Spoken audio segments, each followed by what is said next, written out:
तर स्टुडंट्स, आता आपण फ्रिक्शन मधली एक इम्पॉर्टंट कन्सेप्ट बघणार आहे, that is pulling a block or roller on A rough surface. Okay, आता लक्षात घ्या, इथं या पद्धतीने एक ब्लॉक ठेवलेला आहे. Okay, mass of the block is suppose m and it is placed on a horizontal surface, आणि इथं कोएफिशियंट ऑफ स्टॅटिक फ्रिक्शन आहे μs. ठीक आहे. आता या ब्लॉकला पुल करणार आहे म्हणजे काय होणार आहे, आपण या पद्धतीनं फोर्स अप्लाय करणार आहे. हा फोर्स हॉरिझॉन्टल पण असू शकतो किंवा इन्क्लाइंड असू शकतो. तर जनरल फॉर्म्युला कॅल्क्युलेट करण्यासाठी आपण इन्क्लाइंड फोर्स कन्सिडर करतोय, which is at an angle theta with the horizontal. Horizontal बरोबर काय करणार आहे, थीटा अँगलला पुलिंग फोर्स आपण अप्लाय करणार आहे. ठीक आहे. आता पुलिंग फोर्स जो आहे तो इन्क्लाइंड असल्यामुळे याचे दोन कंपोनंट येणार आहेत. एक येणार आहे horizontal component, that is equal to F cos theta, आणि दुसरा येणार आहे vertical component, that is F sine theta. असे दोन कंपोनंट येणार आहेत पुलिंग फोर्सचे. बरोबर. हा, आता याच्यामध्ये नॉर्मल रिएक्शन सुरुवातीला किती येणार ते कॅल्क्युलेट करूया, कारण फ्रिक्शनल फोर्स कॅल्क्युलेट करण्यासाठी अगोदर नॉर्मल रिएक्शन आपल्याला कॅल्क्युलेट करावी लागणार आहे. ठीक आहे. बघा, आता हा जो ब्लॉक आहे ते पुन्हा एकदा त्याची साईड, इथं मी फ्री बॉडी डायग्राम काढतो. हा जो ब्लॉक आहे त्याला हॉरिझॉन्टल डायरेक्शन पुल करणारा फोर्स आहे, that is F cos theta. Okay, F चा व्हर्टिकल कंपाऊंड येतो, that is F sine theta, जो त्याला लिफ्ट करायचा प्रयत्न करणार आहे. त्याच्यानंतर याचं वेट जे आहे ते डाऊनवर्ड डायरेक्शन ऍक्ट होणार आहे, that is equal to mg. आणि इथं काय होणार आहे, नॉर्मल रिएक्शन किती क्रिएट होणार आहे, normal reaction is equal to n एवढी क्रिएट होणार आहे. आणि हा ब्लॉक जर जस्ट स्लाइड होत असेल, जस्ट स्लाइड, ओके, तर याला फ्रिक्शनल फोर्स असणार आहे, that is mu S into n, किंवा म्यू इंटू n आपण जनरल फॉर्म्युला यूज करू शकतो, म्यू इंटू n. एवढे फोर्सेस काय होणार आहेत, या ब्लॉकवर ऍक्ट होणार आहेत. ठीक आहे. आता बघा, नॉर्मल रिएक्शन सुरुवातीला आपण कॅल्क्युलेट करूया. नॉर्मल रिएक्शन, ठीक आहे, नॉर्मल रिएक्शन. आता बघा इथं, आता व्हर्टिकल इक्विलिब्रियम आपण कन्सिडर केलं, कारण हा ब्लॉक हॉरिझॉन्टली सरकतोय, परंतु वर किंवा खाली सरकतच नाही. It is not either moving upward or downward direction. So vertically it is in equilibrium condition. आणि त्याच्यामुळे नॉर्मल रिएक्शन काढण्यासाठी बघा, n plus F sine theta is equal to mg येणार ना व्हर्टिकल इक्विलिब्रियम मध्ये.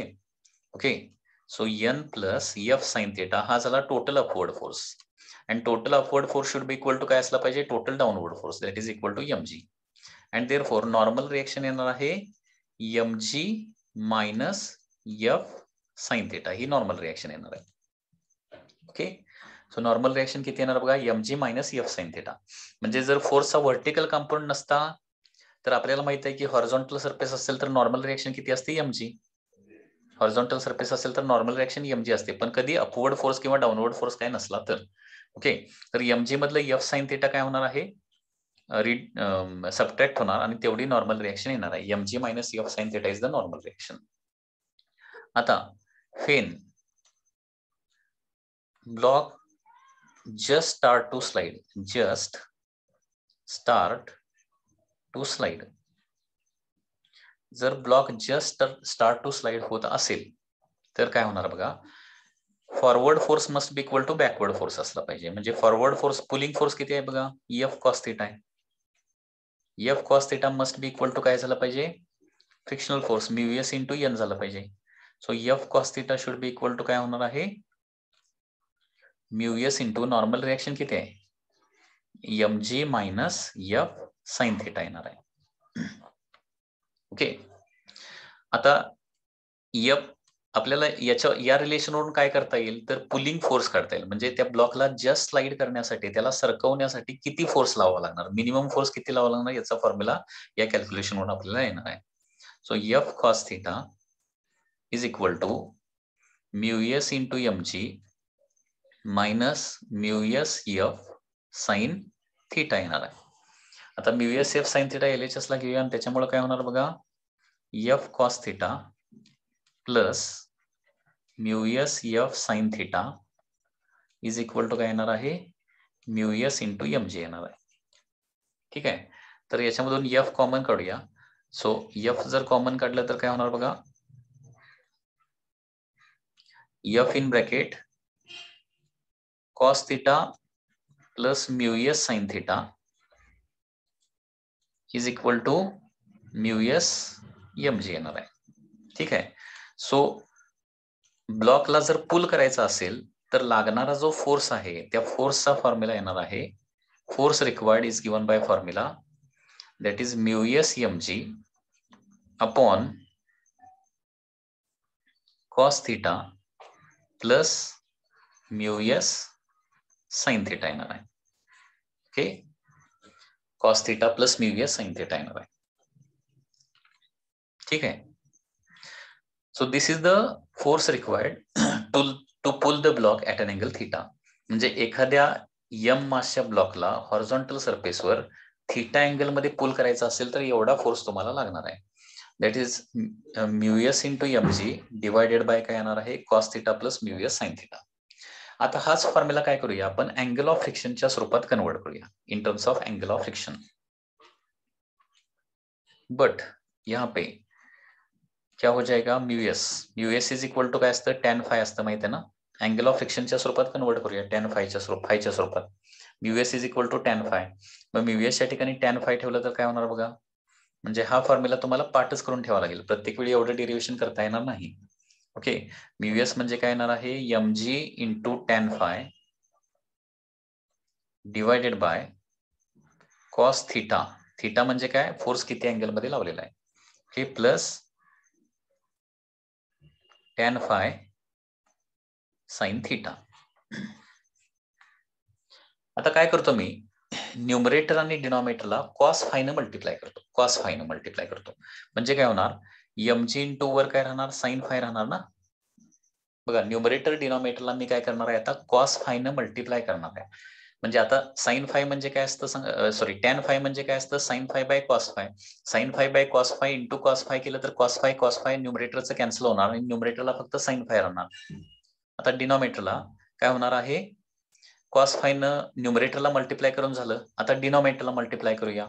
So cos phi cos theta plus काय येणार आहे, cos phi cos theta plus second टर्मला आता कॉस फायनं मल्टिप्लाय केलं तर tan phi into cos phi म्हणजे काय राहणार, साइन फाय राहणार. Sine phi into sine theta राहणार आहे. लक्षात आले का, म्हणजे ही स्टेप कशाने आलेली आहे, multiplying numerator and denominator by cos phi. आणि हे कोणाचं तरी एक्सपान्शन आहे, M G sine phi as it is. आणि हे मल्टिप्लिकेशन कोणाचं येते, that is cos phi cos theta plus sine phi sine theta, म्हणजे दॅट इज कॉस ऑफ काय येणार आहे, कशाचं, थिटा मायनस फायचं, हे थिटा मायनस फायचं हे एक्सपान्शन आहे, cos of theta minus phi. Okay, so F is equal to M G sine phi divided by cos of theta minus phi. Okay, so this is one more formula for the pulling force. तर basically हाच formula तुम्हाला लक्षात ठेवायचा आहे. Okay, म्हणजे एखाद्या ब्लॉकला पुल करण्यासाठी, बघा पुन्हा एकदा मी इथं फॉर्म्युला आणि हे एक्सप्लेन करतो, हा फॉर्म्युला इम्पॉर्टंट आहे आणि याच्यावरून आणखी एक आपल्याला कन्क्लुजन मिळणार आहे. पुन्हा एकदा बघा, एक हॉरिझॉन्टल रफ सरफेस असेल, डेरिव्हेशन लक्षात राहिलं तर ठेवा, अदरवाईज ते विसरलं तरी चालेल. हॉरिझॉन्टल सरफेसवर एम मासचा एक ब्लॉक आहे आणि त्याला at an angle theta to the horizontal F force लावून आपण पुल करतोय. तर हा फोर्स किती लागणार आहे, म्हणजे पुल करण्यासाठी लागणारा फोर्स किती असतो, M G sine phi upon cos of theta minus phi. Okay, म्हणजे एवढा फोर्स लागणार आहे थिटा अँगल मध्ये पुल करण्यासाठी, M G sine phi upon cos of theta minus phi. So this is important formula. आता याच्यामध्ये पुन्हा एकदा थिटा म्हणजे काय, फोर्सनं हॉरिझॉन्टल, पुलिंग फोर्सनं हॉरिझॉन्टल बरोबर केलेला अँगल, आणि फाय म्हणजे काय असणार आहे, अँगल ऑफ फ्रिक्शन असणार आहे. अँगल ऑफ फ्रिक्शन तुम्ही काढू शकताय. अँगल ऑफ फ्रिक्शन कसं काढायचं असतं, तर tan phi is equal to mu S, हा फॉर्म्युला वापरून तुम्ही अँगल ऑफ फ्रिक्शन काढू शकताय. ठीक आहे. आता क्वेश्चन असा आहे की एखाद्या ब्लॉकला पुल करण्यासाठी मिनिमम फोर्स किती लागेल, F minimum. Okay, for minimum pulling force, minimum pulling force, for minimum pulling force काय होणार बघा, फोर्स मिनिमम येण्यासाठी डिनॉमिनेटरची टर्म काय पाहिजे, मॅक्सिमम पाहिजे. for minimum pulling force, cos of theta minus phi should be maximum. Should be max. आणि cos of theta minus five ची value maximum किती असू शकते? कॉसची व्हॅल्यू मॅक्सिमम 1 असते, त्याच्यावर असू शकत नाही. सो cos of theta minus phi should be equal to 1 असलं पाहिजे. म्हणजे theta minus phi should be equal to काय असलं पाहिजे? 0. कारण कॉस ऑफ 0 म्हणजे 1 असतं. म्हणजे थीटा इज इक्वल टू काय असलं पाहिजे? फाय. म्हणजे नेहमी लक्ष ठेवा, एखादी बॉडी पुल करायची असेल तर मिनिमम फोर्सनं जर पुल करायची असेल ना, तर फोर्स किती अँगल मध्ये फोर्स लावावा लागतो? जेवढा अँगल ऑफ फ्रिक्शन आहे ना, तेवढ्याच अँगल मध्ये जर पुलिंग फोर्स लावला तर तुम्हाला काय होणार आहे? मिनिमम फोर्सनं तो ब्लॉक ओढता येणार आहे.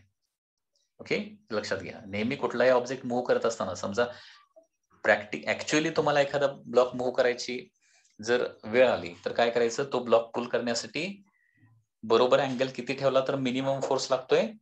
तर अँगल ऑफ फ्रिक्शन जेवढा आहे ना, तेवढाच अँगल बरोबर ठेवा. म्हणजे तुम्हाला कमीत कमी फोर्सनं त्या ब्लॉकला पुल करता येईल. आता theta is equal to phi घेतलं तर काय येतो? मिनिमम पुलिंग फोर्स येतो. तर मिनिमम पुलिंग फोर्सचा फॉर्म्युला काय येणार मग? Minimum pulling force is equal to काय येणार? mg sin फाय येणार. mg sin phi. लक्षात आलं?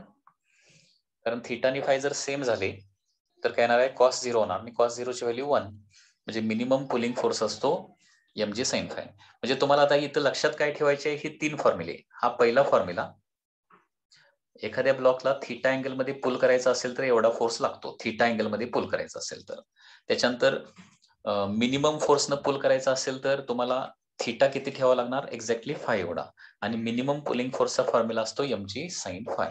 ओके, सो पुलिंगच्या केसमध्ये हे 3 फॉर्म्युले व्यवस्थित तुम्ही लक्षात ठेवले तर तुम्हाला सगळे प्रॉब्लेम इझिली सॉल्व्ह होतील. ठीक आहे. हा, आता याच्यावर एक क्वेश्चन बघूया. क्वेश्चन कसा असणार बघा. ए block of mass, a block of mass 10 kg is resting, a block of mass 1 kg is resting on rough horizontal surface. Rough horizontal surface having coefficient of static friction. Okay, having coefficient of static friction equal to 1. Mu S ची value किती घेतलेली आहे? 1 घेतलेली आहे. Coefficient of static friction equal to 1. ठीक आहे. तर याच्यामध्ये 2-3 क्वेश्चन आहेत. पहिला question,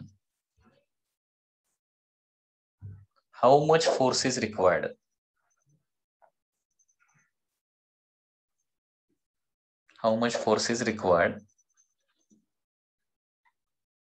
to pull block at angle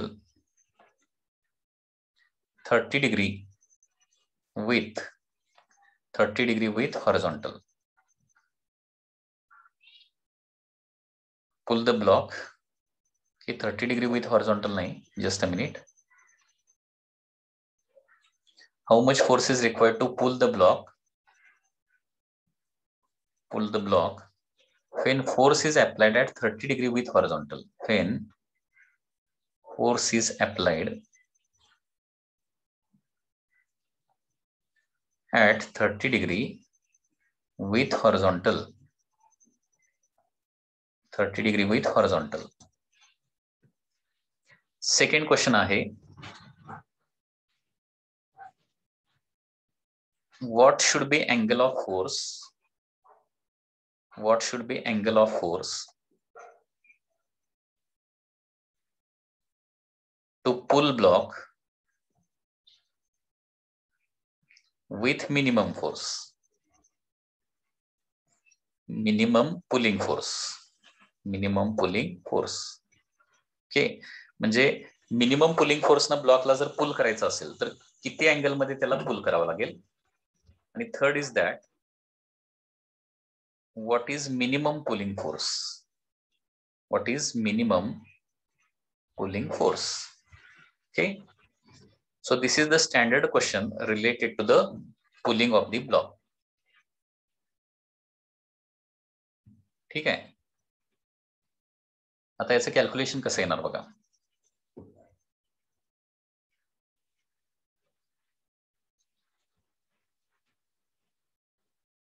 याची डायग्राम तर अशी येणार आहे. So this is the block जो हॉरिझॉन्टल सरफेसवर रेस्ट करतोय आणि फर्स्ट क्वेश्चन जो आहे त्याच्यामध्ये काय केलेला आहे, पुलिंग फोर्स लावलेला आहे at an angle 30 degree to horizontal लावलेला आहे फोर्स. तर 30 डिग्री टू हॉरिझॉन्टल जर फोर्स लावलेला असेल तर या ब्लॉकला पुल करण्यासाठी एफ ची व्हॅल्यू किती पाहिजे, हा पहिला क्वेश्चन आहे. तर आपल्याला एफ चा फॉर्म्युला आहे, पुलिंग फोर्सचा फॉर्म्युला असतो mg sin phi, mg sin phi, mg sin phi upon cos of theta minus phi. ठीक आहे. So F is equal to mg ची व्हॅल्यू किती येणार बघा, that is 100.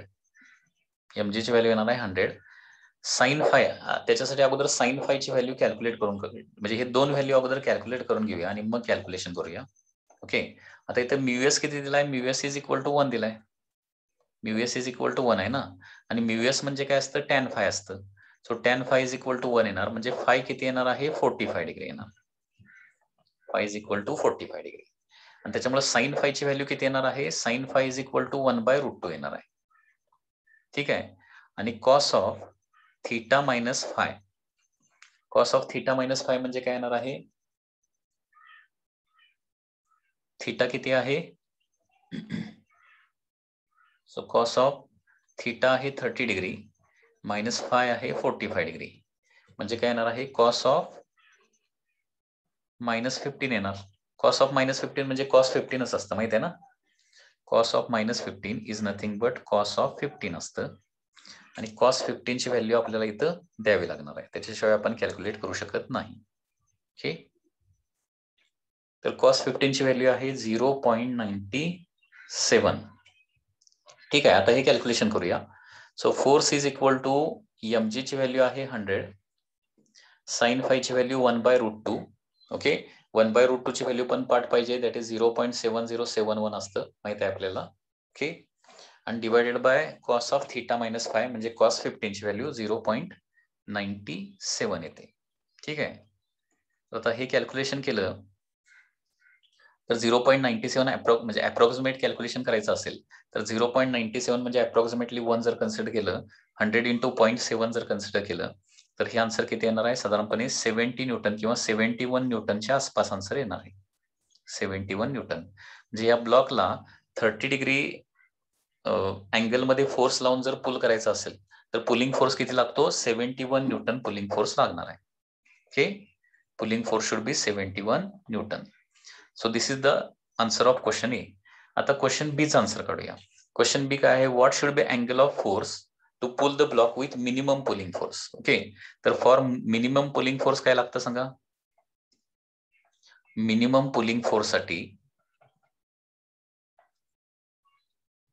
Theta should be equal to काय असलं पाहिजे, फाय असलं पाहिजे. म्हणजे जेवढा अँगल ऑफ फ्रिक्शन आहे तेवढ्याच अँगल मध्ये जर पुल केलं तर मिनिमम फोर्सनं ते पुल होत आहे. So theta should be equal to काय पाहिजे, 45 डिग्री. म्हणजे 45 डिग्री मध्ये जर पुल केलं तर तुम्हाला मिनिमम फोर्सनं त्याला पुल करता येईल. आता तो मिनिमम पुलिंग फोर्स किती असणार आहे, तर मिनिमम पुलिंग फोर्स आहे बघा. ओके. डिनॉमिनेटर 1 होणार, डिनॉमिनेटर 1 झाला की मिनिमम पुलिंग फोर्स येतो mg sin phi. Okay. So once again mg ची व्हॅल्यू आहे 100 आणि साइन फाय ची व्हॅल्यू किती, 0.7071, म्हणजे मिनिमम पुलिंग फोर्स येणार आहे 70.71 newton. Okay. So this is the minimum pulling force. ही वरची जे एक्झॅक्ट व्हॅल्यू जी आहे ते कॅल्क्युलेटरनं केलं तर 72.9 येते, सॉरी 72.9, 72.9 म्हणजे अप्रॉक्सिमेटली इक्वल टू 73 येणार आहे.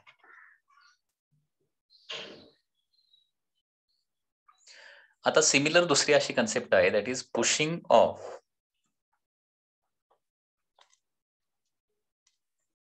ए block or roller on a rough horizontal surface. पुन्हा एकदा डायग्राम बघा. हा एक ब्लॉक आहे. ओके. आता हे डेरिव्हेशन बघत असताना पाठीमागचं डेरिव्हेशन तुम्हाला काय होईल, परत एकदा रिपीट झाल्यासारखं होणार आहे. ओके, हा एक रफ हॉरिझॉन्टल सरफेस आहे जिथं कोइफिशियंट ऑफ स्टॅटिक फ्रिक्शन आहे म्यूएस, या ब्लॉकचं मास आहे एम, आणि याला पुल करण्याऐवजी आता काय करतोय, पुशिंग फोर्स आपण अप्लाय करतोय. आता पुशिंग फोर्स जो आहे तो या पद्धतीने असणार आहे. Suppose at an angle theta to the horizontal, this is the pushing force F. पुन्हा एकदा आपल्याला इथं काय करावं लागेल, सुरुवातीला नॉर्मल रिएक्शन कॅल्क्युलेट करावं लागणार आहे, आणि नॉर्मल रिएक्शन कॅल्क्युलेट केल्यानंतर पुशिंग फोर्स किती लागेल त्याचा फॉर्म्युला कॅल्क्युलेट करायचा आहे. म्हणजे एवढा फोर्स लावल्यानंतर तो ब्लॉक काय होणार आहे, जस्ट स्लाइड व्हायला चालू होणार आहे. तो पुशिंग फोर्स किती असेल तो कॅल्क्युलेट करूया, आणि याच्यावरून फायनली आपल्याला कन्क्लुजन मिळणार आहे की पुलिंग बेटर आहे का पुशिंग बेटर आहे, हे तुम्हाला लक्षात येईल. वेदर पुलिंग इज बेटर और पुशिंग इज बेटर, हे आपल्याला फायनल कन्क्लुजन काढायचं आहे दोन्ही फॉर्म्युले बघितल्यानंतर.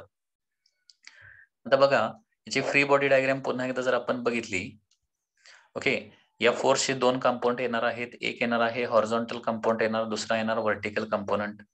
ओके, हॉरिझॉन्टल कंपोनंट नेहमीप्रमाणे एफ कॉस थिटा येणार आहे, आणि व्हर्टिकल कंपोनंट येणार आहे एफ साइन थिटा.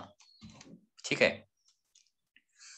आता फ्री बॉडी डायग्राम मध्ये हॉरिझॉन्टल फोर्स असणार आहे F cos theta, vertically downward फोर्सचा कंपोनंट येणार आहे एफ साइन थिटा. त्याचबरोबर याचे वेट mg जे आहे ते डाऊनवर्ड डायरेक्शन ऍक्ट होणार, mg डाऊनवर्ड डायरेक्शन, आणि नॉर्मल रिएक्शन जे आहे ते काय होणार आहे, normal reaction it will be in upward direction, surface normal reaction देणार आहे. आणि त्याचबरोबर ब्लॉक पुढे सरकत असेल तर काय होणार आहे, backward direction frictional force create होणार आहे, दॅट इज EFS म्हणूया. एवढे फोर्सेस इथे ऍक्ट होणार आहेत. आता व्हर्टिकली ब्लॉक इक्विलिब्रियम मध्ये आहे, म्हणजे ब्लॉक वर किंवा खाली सरकतच नाहीये. Okay, so therefore normal reaction कशी येणार बघा, नॉर्मल रिएक्शन कॅल्क्युलेट करण्यासाठी आपल्याला व्हर्टिकल इक्विलिब्रियम घ्यावं लागणार आहे नॉर्मल रिएक्शन साठी. ओके, व्हर्टिकल इक्विलिब्रियम मध्ये बघा, अपवर्ड फोर्स इथं एकच आहे, that is the normal reaction. फक्त व्हर्टिकल डायरेक्शन बघा, हॉरिझॉन्टली बघायचं नाही, फक्त व्हर्टिकल बघायचं आहे. व्हर्टिकल फोर्स फक्त एकच आहे, दॅट इज एन, आणि व्हर्टिकली अपवर्ड फोर्स एकच आहे, डाऊनवर्ड फोर्स दोन आहेत. कुठले, mg plus F sine theta. ठीक आहे, सो नॉर्मल रिएक्शन येणार आहे mg plus F sine theta. मग अशी काय होती, normal reaction mg minus F sine theta होती. ओके, पुलिंगच्या केसमध्ये. पुशिंगला फक्त mg plus F sine theta आलेला आहे. ठीक आहे, आता हॉरिझॉन्टली बघूया थोडासा. Okay,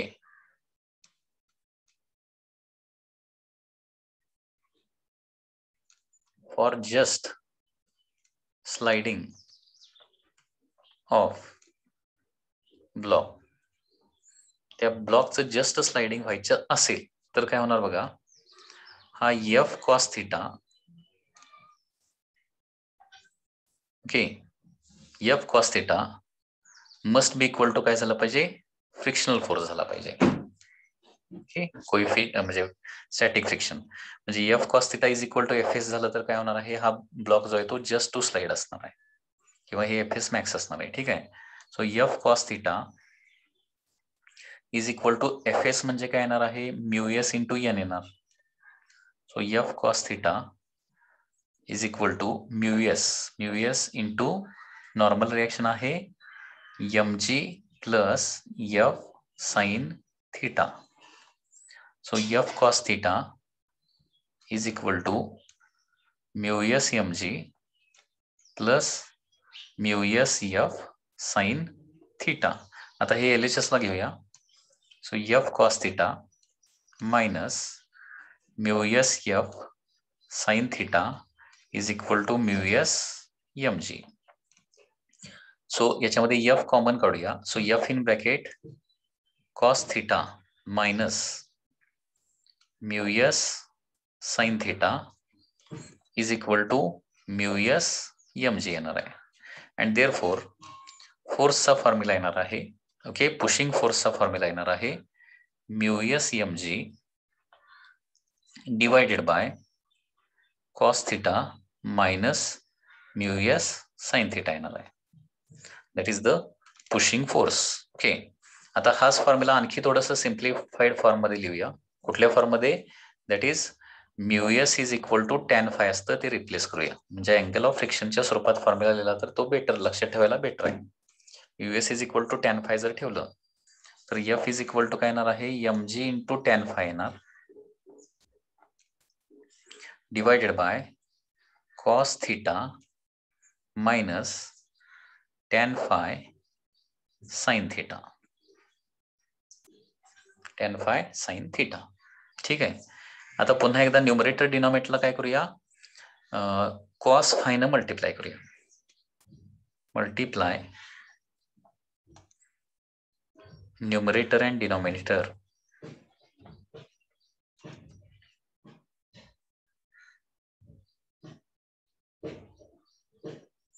bye cos phi. पाठीमागच्या डेरिव्हेशन मध्ये ज्या स्टेप आहेत त्या स्टेप आलेल्या आहेत. सो एफ येणार आहे एम जी. आता टॅन फाय ला कॉस फाय न मल्टिप्लाय केलं तर कॉस फाय कॅन्सल होईल आणि टॅन फाय मधलं फक्त साइन फाय राहणार, डिवायडेड बाय इथं आता डिनॉमिनेटरला मल्टिप्लाय करूया. कॉस थिटाला कॉस फाय न मल्टिप्लाय केलं तर काय येणार आहे, कॉस थिटा कॉस फाय राहणार minus sine theta as it is, आणि tan phi into cos phi म्हणजे टॅन फाय मधलं कॉस फाय कॅन्सल होईल आणि साइन फाय इथं राहणार आहे. ओके. आणि पुन्हा एकदा बघा, cos theta cos phi minus sine theta sine phi म्हणजे cos of theta plus phi असतं. So F is equal to M G sine phi upon cos of theta plus phi येणार. So this is the final formula. आता बघा, this is the pushing फोर्सचा formula. Pushing फोर्सचा formula आणि pulling फोर्सचा formula याच्यामध्ये difference काय, डिनॉमिनेटरला फक्त मायनस साइन होतं, त्या ठिकाणी प्लस साइन येणार आहे. आता दोन्ही फॉर्म्युले पुन्हा एकदा लिहितो मी. ओके. तर पुलिंग फोर्स, एखादा ब्लॉक रफ हॉरिझॉन्टल सरफेसवरून पुल करायचा असेल तर पुलिंग फोर्सचा फॉर्म्युला असतो M G sine phi upon cos of theta minus phi. हे थिटा मायनस फाय लिहिलं तरी चालेल किंवा फाय मायनस थिटा लिहिलं तरी चालेल, फरक काहीच पडत नाहीये, लक्षात घ्या. Okay. Cos of theta minus फायची व्हॅल्यू आणि कॉस ऑफ फाय मायनस थिटाची व्हॅल्यू, दोन्हीची व्हॅल्यू सेमच येते, माहिती आहे ना. आणि रोलर किंवा ब्लॉकला पुश करायचं असेल तर पुशिंग फोर्सचा फॉर्म्युला आहे once again M G sine phi upon cos of theta plus phi. ठीक आहे. आता हे दोन्ही फॉर्म्युले जर कन्सिडर केले तर कॉस ऑफ थिटा मायनस फायची व्हॅल्यू ही नेहमी व्हॅल्यू काय असणार आहे, जास्त असणार आहे, बरोबर आहे ना. कॉस ऑफ थिटा मायनस फायची व्हॅल्यू जास्त असणार आणि कॉस ऑफ थिटा प्लस फायची व्हॅल्यू कमी असणार, बरोबर आहे ना. कारण कॉस मध्ये कसं असतं, कमी अँगलला जास्त व्हॅल्यू असते आणि जास्त अँगलला काय असते, कमी व्हॅल्यू असते. आणि त्याच्यामुळं याच्यावरून आपल्याला कन्क्ल्युजन काय निघतं, तर पुलिंग फोर्स हा ऑलवेज लेस दॅन काय असतो, पुशिंग फोर्स असतो. आणि त्याच्यामुळे नेहमी लक्षात ठेवा, pulling is always better than pushing. Okay. याचा मिनिंग काय होतो, pulling is always better than pushing. म्हणजे पुलिंग करायला फोर्स नेहमी कमी लागतो, लक्षात घ्या. पुश करायला फोर्स काय लागतो, कम्पॅरेटिव्हली जास्त लागतो.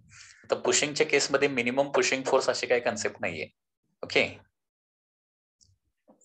मिनिमम पुशिंग फोर्स म्हणजे पुशिंग फोर्स मिनिमम पाहिजे असेल तर कॉस ऑफ थिटा प्लस फायची व्हॅल्यू काय पाहिजे, मॅक्सिमम पाहिजे, म्हणजे 1 पाहिजे. म्हणजे मिनिमम पुशिंग फोर्सचा पण फॉर्म्युला तोच येणार आहे.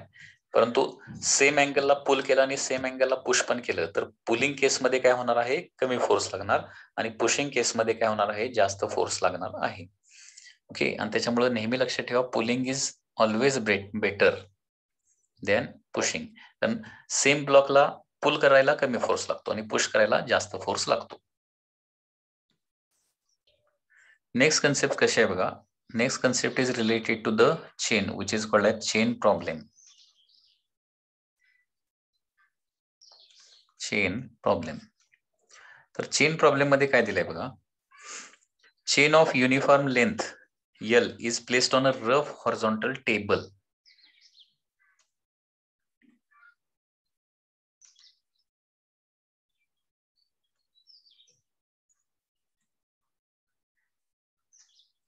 there is a uniform chain of length capital L is placed on table. ठीक आहे. इथं mu is the coefficient of friction आहे between the chain and the table. It is the coefficient of friction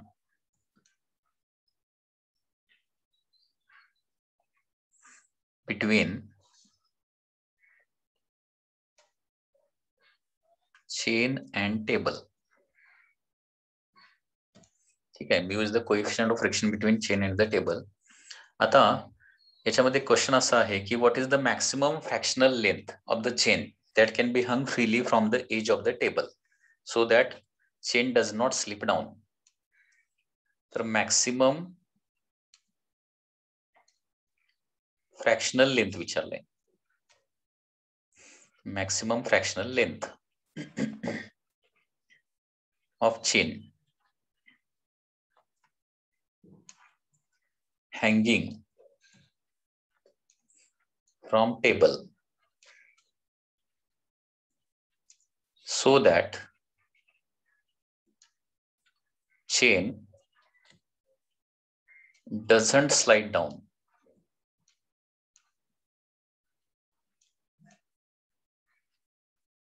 Okay, म्हणजे question कसा आहे बघा. Suppose there is a table like दिस.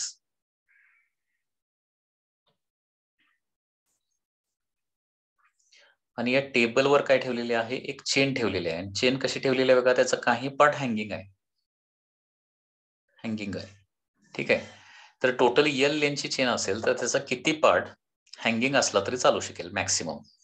कारण hanging part काय करणार आहे, या चेनचा हँगिंग पार्ट जो आहे, या चेनचा हँगिंग पार्ट त्या चेनला खाली पुल करायचा प्रयत्न करणार आहे. आणि चेन आणि टेबल यांच्यामधला फ्रिक्शनल फोर्स काय करणार आहे, त्या फोर्सला अपोज करणार आहे. तर जास्तीत जास्त किती हँगिंग पार्ट आलेल असा क्वेश्चन आहे. म्हणजे एक्स ची व्हॅल्यू आपल्याला फाइंड आउट करायची आहे.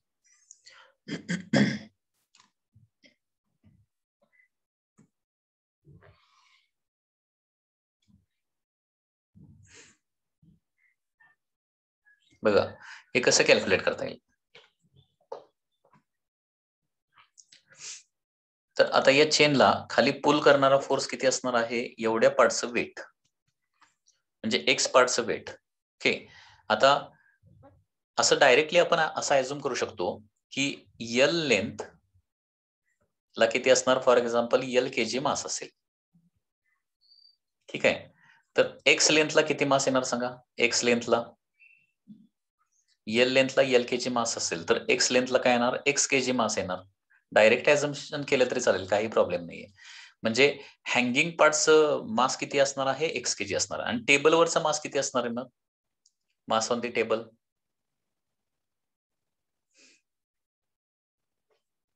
म्हणजे टेबलवर लेंथ किती असणार, हँगिंग लेंथ जर एक्स असेल तर टेबलवर राहिलेली लेंथ असणार ती म्हणजे किती असणार आहे, एल मायनस एक्स असणार आहे. Okay. So L minus X लेंथला ओके मास किती घेणार आहे मी, एल मायनस एक्स केजी घेणार आहे. म्हणजे जेवढी लेंथ तेवढं मास. कारण लक्षात घ्या चेन किंवा रोप मध्ये कसं असतंय, mass is directly proportional to length असतं. जास्त लेंथ असेल तर जास्त मास येणार आहे, कमी लेंथ असेल तर कमी mass. So directly as it is असं ऍझ्युम केलं तरी चालेल.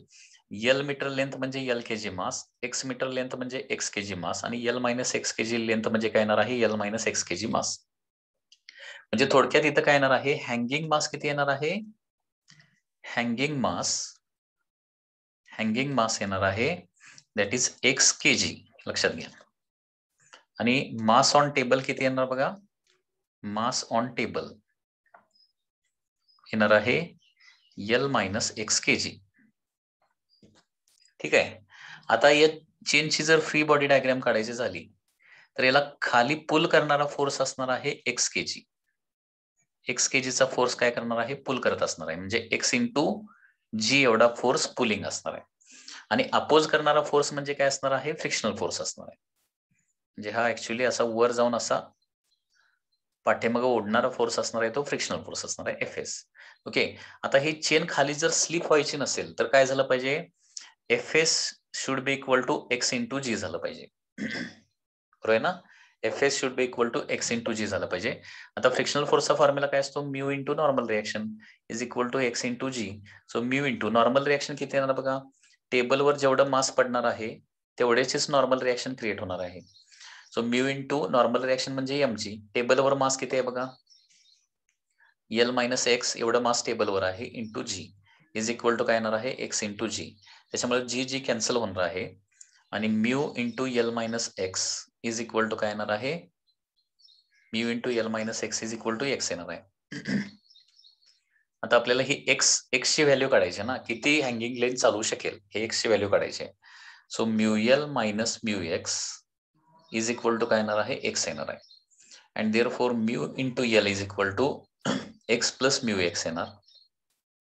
So mu into L is equal to that is X in bracket काय येणार आहे, म्यू प्लस 1 येणार आहे. And therefore X is equal to म्हणजे हँगिंग लेंथ किती चालू शकेल, X is equal to mu upon mu plus 1 into L येणार आहे. किंवा फ्रॅक्शनल लेंथ विचारलं तर फ्रॅक्शनल लेंथ म्हणजे X divided by total length is equal to mu upon mu plus 1. हा फॉर्म्युला देखील थोडासा पाठ करून ठेवला तरी चालेल. ओके, म्हणजे फ्रॅक्शनल लेंथ जास्तीत जास्त किती चालू शकते, म्यू अपॉन म्यू प्लस 1 एवढी फ्रॅक्शनल लेंथ चालू शकते हँगिंग लेंथ. किंवा X is equal to hanging length किती चालणार आहे टोटल लेंथ मधली, तर म्यू अपॉन म्यू प्लस 1 एवढी हँगिंग लेंथ चालू शकते. याच्यापेक्षा जास्त लेंथ जर झाली हँगिंग तर काय होणार आहे, चेन खाली स्लाइड व्हायला चालू होणार आहे. आणि याच्यापेक्षा कमी लेंथ असेल तर अजिबात स्लाइड होणार नाही. या लेंथला ते जस्ट टू स्लाइड असणार आहे. ओके, एवढ्या हँगिंग लेंथला, एक्स एवढ्या हँगिंग लेंथला काय असणार आहे, it is just to slide. म्हणजे याचं थोडंसं देखील तिथं डिस्टर्बन्स जर झाला, कुठलाही व्हायब्रेशन झाले तर चेन जी आहे ना ती खाली पडणार आहे, खाली स्लिप होणार आहे. ओके, इन शॉर्ट पुन्हा एकदा रिपीट करतो, लक्षात घ्या. हा टेबल आहे, त्याच्यानंतर ही रोप किंवा चेन आहे. रोप पण असू शकते किंवा चेन पण असू शकते. ओके, या पद्धतीनं ही चेन किंवा रोप आहे, त्याचा एक्स पार्ट हँगिंग आहे. टोटल लेंथ किती आहे याची, एल आहे, तर त्याचा एक्स पार्ट हँगिंग आहे. आणि टेबलवर किती पार्ट असणार आहे, that is L minus x. आता हा हँगिंग पार्ट काय करणार आहे, खाली पुल करणार आहे. पुल करणारा फोर्स किती असणार आहे, एक्स इंटू जी. आणि अपोज करणारा फोर्स म्हणजे काय असणार आहे, इथं तयार होणारा frictional force, that is F S. Okay, जोपर्यंत F S is equal to X जे आहे तोपर्यंत बॉडी म्हणजे किंवा चेन जी आहे ती स्लाइड होणार नाहीये. किंवा आपण असं म्हणू शकतो ही चेन जस्ट टू स्लाइड कधी असणार आहे, जस्ट टू स्लाइड होत असताना काय झालं पाहिजे, pulling force that is X into G must be equal to काय असलं पाहिजे, फ्रिक्शनल फोर्स एफ एस असला पाहिजे. So X into G is equal to frictional force म्हणजे mu into normal reaction. So X into G is equal to mu into normal reaction म्हणजे काय येणार आहे, टेबलवरचं mass that is L minus X into G एवढी normal reaction येणार. जी जी दोन्ही साईडचा कॅन्सल होणार आणि X is equal to mu L minus mu X येणार आहे. So X plus mu X is equal to काय येणार आहे, म्यू एल येणार. सो एक्स कॉमन काढलं तर म्यू प्लस 1 राहणार is equal to mu L. Therefore जास्तीत जास्त हँगिंग लेंथ चालू शकते mu upon mu plus 1 into L. एवढी जास्तीत जास्त हँगिंग लेंथ चालू शकते, याच्यापेक्षा जास्त नाही. किंवा फ्रॅक्शनल लेंथ विचारलं तर फ्रॅक्शनल म्हणजे hanging length upon total length, that is the fractional hanging length. तर फ्रॅक्शनल हँगिंग लेंथ येणार आहे mu upon mu plus 1.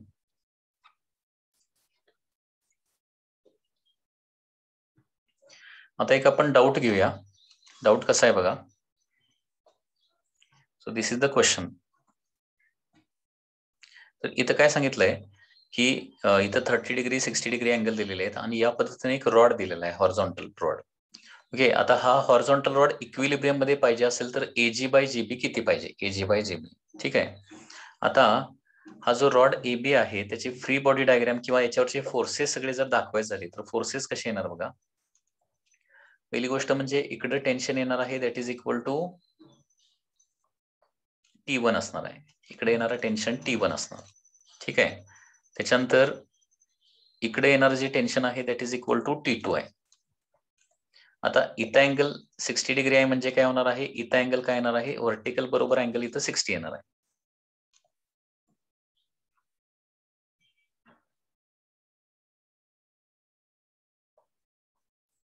Okay, so हा अँगल येणार जो आहे ना तो येणार आहे 60 आणि त्याच्यामुळे T2 चा व्हर्टिकल कंपाऊंड येणार आहे T2 cos 60 येणार आहे आणि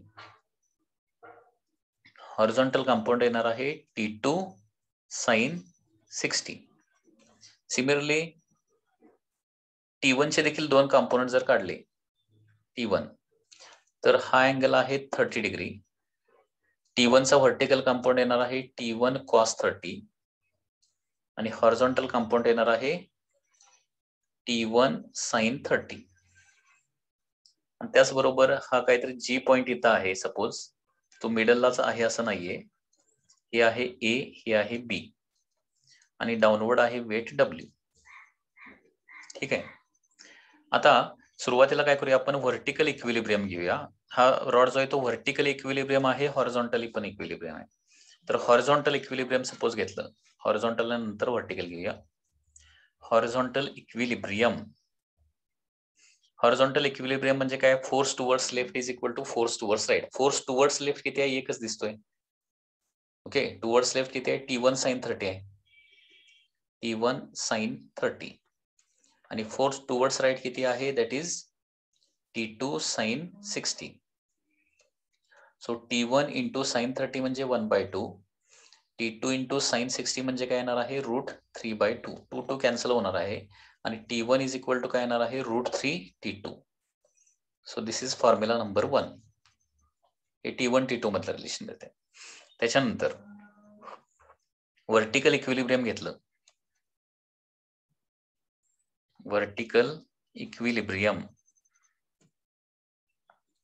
व्हर्टिकल इक्विलिब्रियम जर घेतलं तर upward forces is equal to downward forces.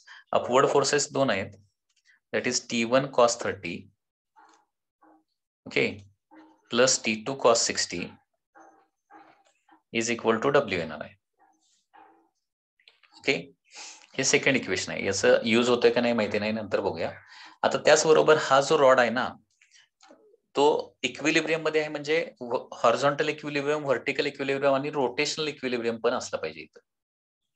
Rotational equilibrium म्हणजे काय, बॉडी रोटेट होत नाही under action of given forces, त्याला रोटेशनल इक्विलिब्रियम म्हणायचं. आता बघा, रोटेशनल इक्विलिब्रियम अबाउट जी घेऊया, अबाउट पॉइंट जी पॉइंट भोवती कसं होणार बघा. आता जी पॉइंट जवळ आपण तुम्ही जर फिक्स धरला तर T1 cos 30 काय करणार, त्याला क्लॉकवाईज फिरवायचा प्रयत्न करणार आहे. T1 cos 30 हा फोर्स जी पॉइंट भोवती, जे रॉडला जी पॉइंटला फिक्स धरा आणि T1 cos 30 च्या डायरेक्शन फोर्स लावा, तर T1 cos 30 काय करणार, जी पॉइंट भोवती रॉडला क्लॉकवाईज फिरवायचा प्रयत्न करणार. तर T2 cos 60 हा जो फोर्स आहे जी पॉइंट भोवती, म्हणजे पुन्हा एकदा रॉडला जी पॉइंटला फिक्स धरला आणि T2 cos 60 फोर्स लावला, तर T2 cos 30 काय करणार, अँटी क्लॉकवाईज फिरवायचा प्रयत्न करणार आहे. ठीक आहे, परंतु रॉड तर रोटेट होत नाहीये, त्याच्यामुळं T1 cos 30 न प्रोड्यूस केलेला क्लॉकवाईज टॉर्क, मी काय सांगतोय लक्षात येते का, T1 cos 30 न प्रोड्यूस केलेला क्लॉकवाईज टॉर्क आणि T2 cos 60 न प्रोड्यूस केलेला अँटी क्लॉकवाईज टॉर्क, हे दोन्ही काय असले पाहिजेत, इक्वल असले पाहिजेत किंवा एकमेकाला कॅन्सल आउट केले पाहिजेत. ओके, म्हणजेच T1 cos 30 न प्रोड्यूस केलेला टॉर्क किती येणार आहे, T1 cos 30 इंटू हे डिस्टन्स किती येणार आहे, that is AG must be equal to काय असलं पाहिजे, T2 cos 60 इंटू काय असलं पाहिजे, GB असलं पाहिजे. लक्षात येत आहे, म्हणजे टॉर्कचा फॉर्म्युला कसा असतो, टॉर्क म्हणजे असतं force into perpendicular distance from the point, ज्या पॉइंट पासून आपण टॉर्क काढणार आहे. आता जी पॉइंट भोवती टॉर्क आपल्याला काढायचं आहे, जी पॉइंट भोवती काय करणार आहे, T1 cos 30 इंटू AG घेणार आणि जी पॉइंट भोवती T2 cos 60 इंटू काय घेणार आहे, GB घेणार आहे. आणि आपल्याला AG बाय GB तर काढायचं आहे, AG डिवायडेड बाय GB विचारलेला आहे क्वेश्चन मध्ये. AG बाय GB म्हणजे काय होणार आहे, T2 cos 60 डिवायडेड बाय येणार आहे T1 cos 30. आता इथं T2 as it is cos 60 म्हणजे किती होणार आहे 1/2 डिवायडेड बाय T1 ची व्हॅल्यू इक्वेशन 1 वरून येते रिप्लेस करूया √3 T2 आणि cos 30 म्हणजे √3 डिवायडेड बाय 2. आता काय होणार बघा इथं T2 and T2 get cancel. Half and half get cancel आणि डिनॉमिनेटरला राहणार किती दॅट इज √3 इंटू √3 राहणार म्हणजे AG बाय JB ची व्हॅल्यू किती असली पाहिजे 1/3 असली पाहिजे. Okay so that is the answer. Next concept आहे that is block pressed against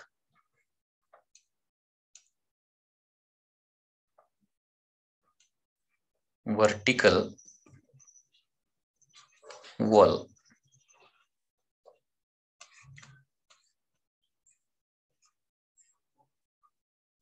Okay, suppose there is a vertical wall like this and on this wall a block is placed and it is pressed with a horizontal force F. ब्लॉकचा मास आहे m. ठीक आहे आणि इथं coefficient of static friction आहे that is μs. Coefficient of kinetic friction आहे μk. ठीक आहे.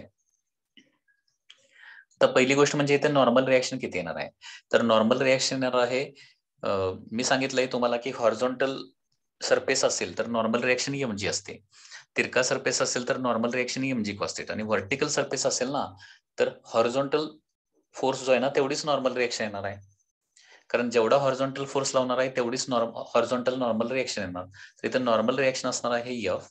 Okay and therefore Fs max येणार आहे. Okay maximum value of static friction किती असते μs इंटू n ना सो μs इंटू F काय असणार आहे maximum value of static friction असणार आहे μs इंटू F. लक्षात आलं. आता या ब्लॉकला खाली पुल करणारा फोर्स किती असणार आहे mg असणार आहे या ब्लॉकला खाली पुल करणारा फोर्स mg. आता याच्यामध्ये बघा जर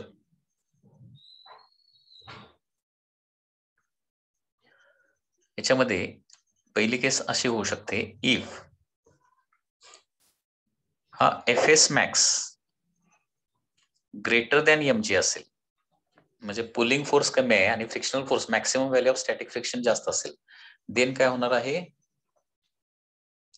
then block will not slide down. Block जो आहे तो स्लाइड होणार नाही. Block will not slide down. Block खाली स्लाइड डाऊन होणार नाही आणि मग फ्रिक्शनल फोर्स इथे किती असणार आहे then frictional force Fs is equal to exactly equal to mg असणार आहे. Frictional force exactly equal to mg म्हणजे खाली जेवढा ओढणारा फोर्स असणार आहे तेवढाच काय होणार आहे तिथं फ्रिक्शनल फोर्स क्रिएट होणार आहे. So frictional force is equal to mg असणार आहे.